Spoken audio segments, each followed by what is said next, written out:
খুব সিরিয়াস হয়ে রাগারাগি মারামারি এগুলো আমি পছন্দ করি না। আমার মা আমার হাজব্যান্ড আর্জেন্টিনার সমর্থন করে, আমিও ওদের জন্য আর্জেন্টিনার অলমোস্ট প্রতিটা ম্যাচে ওদের সঙ্গে দেখতে যাই, এনজয় করি। এই যে ওয়ার্ল্ড কাপের সময়টা না সবার একসঙ্গে দেখা হচ্ছে, আনন্দ হচ্ছে, এটাই তো খেলার অংশ। বিনোদন, স্পোর্টস এগুলো তো মানুষকে এক করে, ইউনাইটেড করে। মানে অ্যাকচুয়ালি কি, যেহেতু আমার দল নাই, আমার আসলে মাথা ব্যথাও নাই। স্ট্রেসলেস। বর্ষার সময়টাতে এমনি একটু অনুষ্ঠান কম হয়, লাইভ পারফরমেন্সেস আমাদের কম হয় সবসময়। আর ছোট ছোট রেকর্ডিংস তো হচ্ছেই, নাটকের রেকর্ডিংস হচ্ছে, ফিল্মের রেকর্ডিং এর মধ্যে করিনি কোনো, কিন্তু নাটকের গান গেয়েছি, সিঙ্গল গান গেয়েছি, নিজের গানের প্রিপারেশন নিচ্ছি, এগুলো হচ্ছে। এখন বিশ্বকাপ নিয়ে মাতামাতি, এই ক্রেজিনেস কমলে তখন সম্ভবত আবার গানের কাজ শুরু হবে। আচ্ছা, আমি বড় প্রতিপক্ষ কাকে দেখি? না না, আমার মা আমার হাজব্যান্ড আর্জেন্টিনার সমর্থন করে, আমিও ওদের জন্য আর্জেন্টিনার অলমোস্ট প্রতিটা ম্যাচে ওদের সঙ্গে দেখতে যাই, এনজয় করি। যেমন ব্রাজিলের ম্যাচ যখন হতো তখন আমার সঙ্গে ওরা যেত, এনজয় করতো, তেমনি।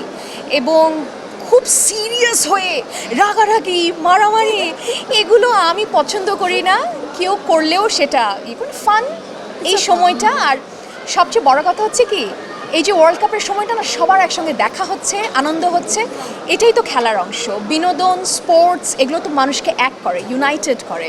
অনেকের মতের অমিল হতে পারে, পছন্দের অমিল হতে পারে, কিন্তু এই একটা জায়গায় তো আবার মিলে যাচ্ছি অনেকে। সো এই সময়টা জাস্ট এনজয় করার দিন ব্যাপার। শেষে আমরা যেই দলই করি না কেন, আমরা কিন্তু খেলা সবাই একসাথে দেখছি, একসাথে এনজয় করছি।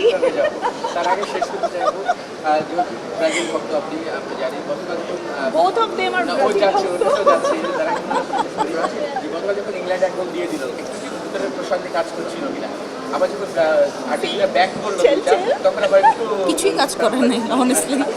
অনেস্ট রিঅ্যাকশন জানতে চাই। হ্যাঁ, মানে অ্যাকচুয়ালি কি, যেহেতু আমার দল নাই, আমার আসলে মাথা ব্যথাও নাই। স্ট্রেসলেস। কে জিতলো আর কে হারলো আমার actually I am not concerned at all. আমি সবার সাথে এনজয় করছি, কিন্তু আমার খারাপ লেগেছে যেটা কালকে, যে ইংল্যান্ডের খেলোয়াড় কালকে যে ধরনের আচরণ করেছে আর্জেন্টাইন প্লেয়ারদের সাথে, এটা কোনো প্লেয়ারের কিংবা স্পোর্টি আচরণ হতে পারে না। অ্যান্ড আমি আর্জেন্টিনাকে সাপোর্ট করি আর না করি, এটা সত্য যে আমি আর কোনোদিন ইংল্যান্ডের এই খেলোয়াড়দের সাপোর্ট করব না। জুড বেলিংহাম, তার আচরণে আমি একজন অডিয়েন্স হিসেবে, আমি স্পোর্টস লাভার হিসেবে আমি খুব কষ্ট পেয়েছি। এবং এই আচরণ সেটা বিনোদনে হোক, খেলায় হোক বা যেভাবেই হোক, এটা কাম্য না। যারা শীর্ষে, যারা সেরা, তারা এমনি এমনি কোনো দিন সেরা হয় না। অনেক কষ্ট, অনেক ত্যাগ, অনেক পরীক্ষায় উত্তীর্ণ হয়ে তারা সেরা হয়। সেরাদের কাছে সেরা ট্রফিটা গেলে সবাই খুশি হয়, আমিও খুশি।